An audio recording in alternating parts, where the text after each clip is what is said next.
remembrance of Ronald Charles Osborne, 2nd Lieutenant, U.S. Army. Lieutenant Osborne, resident of North Palm Beach, was killed in action in Vietnam on December 4th, 1966. He was just 25 years old. His name is engraved on the plaque behind us. It also appears on panel 13E, line 11 of the Vietnam Veterans Memorial Wall. Lieutenant Osborne died of multiple fragmentation wounds as a ground casualty. He was a member of Charlie Battery, 3rd Battalion, 82nd Artillery, 196th Infantry Brigade. Never forget Lieutenant Osborne. He represents many who have died in our wars. 2 other local North Palm Beach young men, Private First Class Thomas Monroe, Bloodgood, and Private First Class Robert Alfred Gates, died after the dedication in 1967 and 1968, respectively. The memories of these men are also etched, I'm sure, in the hearts and minds of many of the local residents. Such memorials are found throughout the country, each community memorializing their lost veterans and remembering them on a day like today. This park was also dedicated in commemoration of all others who have unselfishly given their lives in the service of their country. Freedom is not free. It comes at great expense. The cost of freedom is further evident in the following. More than 1,326,600 military personnel have paid the ultimate price and have lost their lives while serving our country in wars from 1775 to the present. At least another 1,531,000 have been wounded in action. More than 43,360,000 individual service members have put their lives at risk serving our country in war since 1775. Yes, we as a nation should never forget and should be eternally grateful to our veterans, both living and deceased. That is what Veterans Day is truly about. The history of Veterans Day goes back to November of 1919, when President Woodrow Wilson proclaimed November 11th as a first commemoration of Armistice Day, when temporary cessation of hostilities between the Allied nations and Germany went into effect on the 11th hour of the 11th day of the 11th month of 1918.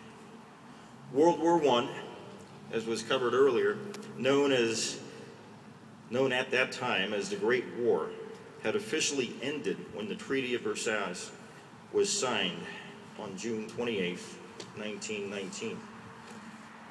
President Wilson proclaimed Armistice Day with the following words: "To us in America, the reflections of Armistice Day will be filled with solemn pride in the heroism of those who died in the country's service and with gratitude for the victory, both because of the thing from which it has freed us and because of the opportunity it has given America to show her sympathy with peace and justice in the councils of nations."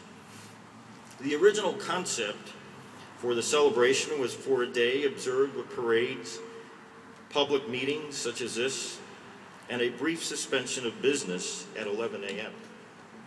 An act approved in May of 1938 made the 11th of November of each year, Armistice Day, a legal holiday, a day to be dedicated to the cause of world peace and to be thereafter celebrated.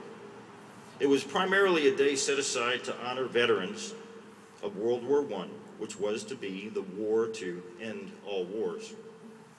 However, after World War II had required the greatest mobilization of soldiers, sailors, Marines, and airmen in the nation's history, and after American forces had fought aggression in Korea, the 83rd Congress, at the urging of veteran service organizations, amended the Act of 1938 by striking out the word armistice and inserting in its place the word veterans. With the approval of this legislation in June of 1954, November 11th became a day to honor American veterans of all wars. Later that year, on October 8th, President Eisenhower issued the first Veterans Day proclamation I mentioned earlier.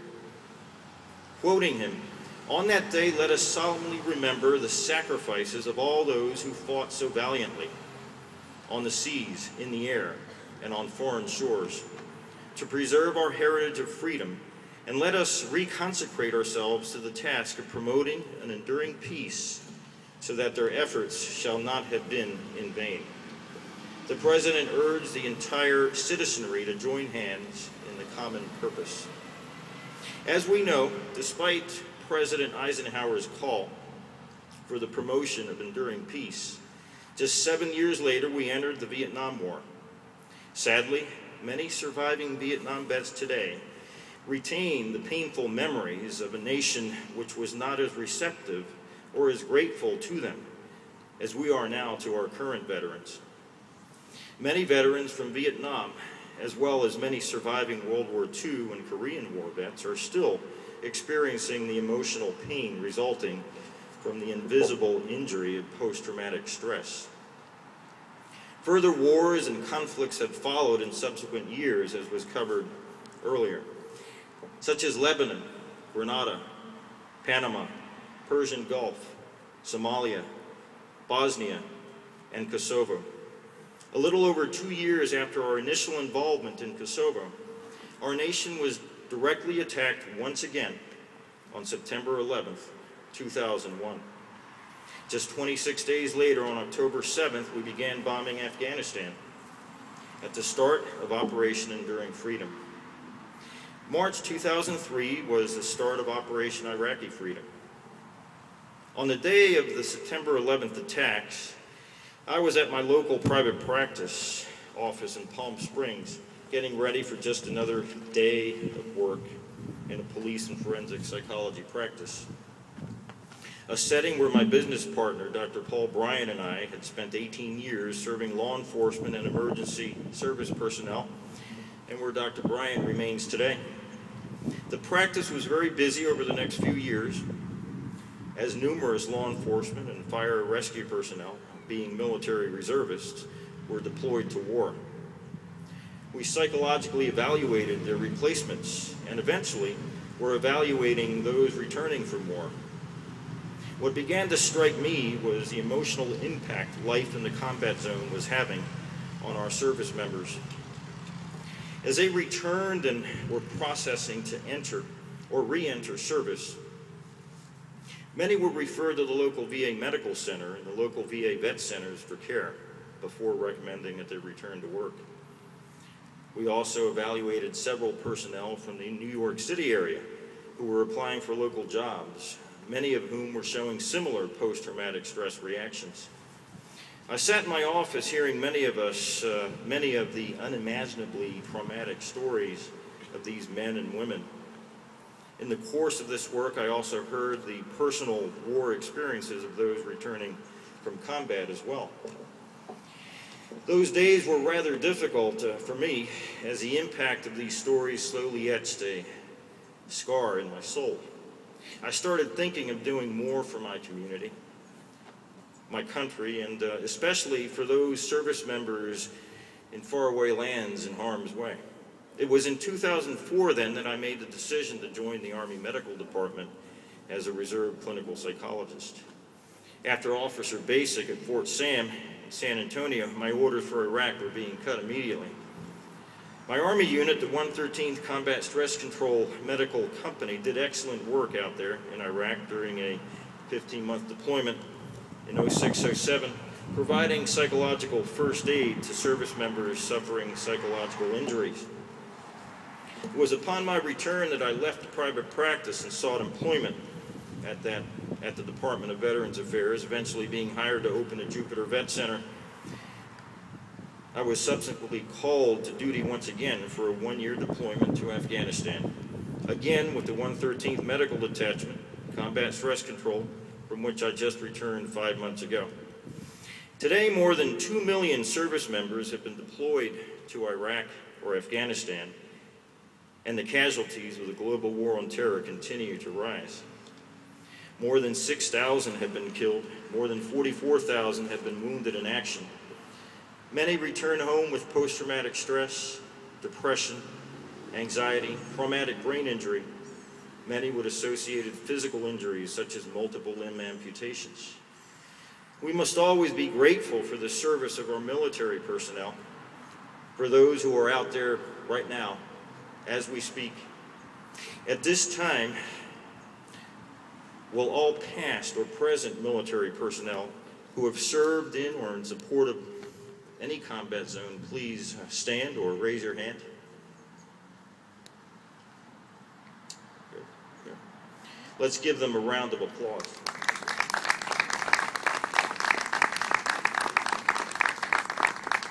Thank you. We should also remember those who don't deploy physically, but they deploy mentally, which is often just as difficult. We should also remember the families of those who have served. Will all spouses and families please stand or raise your hands for a round of applause? Thank you. Today, I personally remain in the Army Reserve and stand ready to take that call at any time and respond at a moment's notice. I'm sure many here today stand ready to do the same. I also stand ready as team leader of the Jupiter Vet Center with the Department of Veterans Affairs, along with my staff of mostly veterans themselves, to help any veteran who has served in a combat zone with the often difficult readjustment process. The process of reintegrating back into the community as a civilian. Vet centers are also there for the families of those veterans, offering unlimited counseling services for as long as needed. Palm Beach Vet Center in Green Acres, led by my colleague Dr. Marshall Goby, stands equally ready to serve. There are 300 such storefront settings throughout the country providing accessible readjustment counseling to combat vets and their families.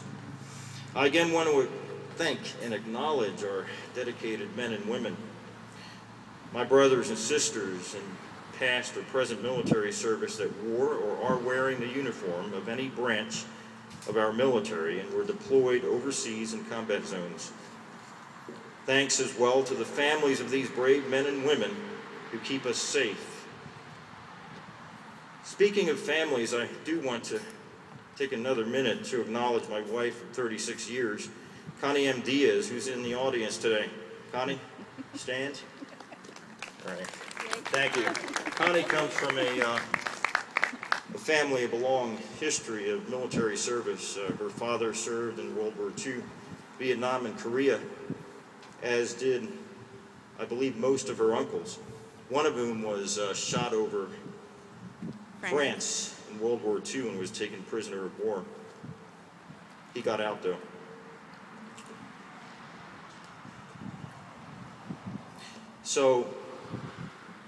And also Connie stood by me, not only as office manager of the practice for 18 years before I was deployed, but also during the 2 long and difficult combat zone deployments I described.